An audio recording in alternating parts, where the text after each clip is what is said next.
Hello everyone, আমি প্রিয়াঙ্কা। আজকে আবারও একটা ভিডিও নিয়ে প্রস্তুত হয়েছি। ভিডিওর শুরুতেই আপনারা দেখে বুঝতে পারছেন যে আমি কি বানাতে চলেছি। আজকে আমি পায়েস বানাবো। আমি চপিং বোর্ডে আগেই আমার পছন্দ মতন কিছু ড্রাই ফ্রুটস চপ করে নেব, যেমন কি কাজু, আমন্ডস, পিস্তা আর কয়েকটা কিশমিশ নিয়েছি।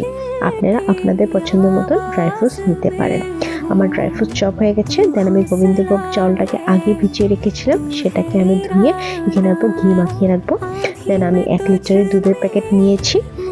আমি প্যাকেট দুধই ব্যবহার করছি, আপনারা চাইলে গরুর দুধও ব্যবহার করতে পারেন।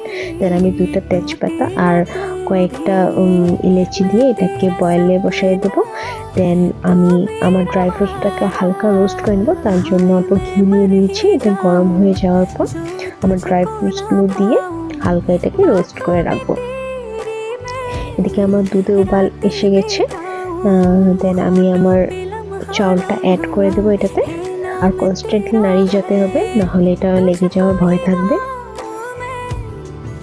যখন এটা অলমোস্ট 70% সিদ্ধ হয়ে যাবে চাউলটা, আমি এখানে আমার চিনি অ্যাড করে দেব। দেন ড্রাই ফ্রুটসগুলো অ্যাড করে দেব। যখন অলমোস্ট এটা পুরো হয়ে যাবে, দেন আমি এখানে ইলাচি গুঁড়ো করে রেখেছিলাম সেটা দিয়ে আর ঘি আমি দিয়ে আমার পায়েস ready. Now it's time for serving. So আমি 3টা প্লেট বেড়ে নিয়েছি আমার মা আর পাপার জন্য। সো খুবই ভালো হয়েছিল খেতে।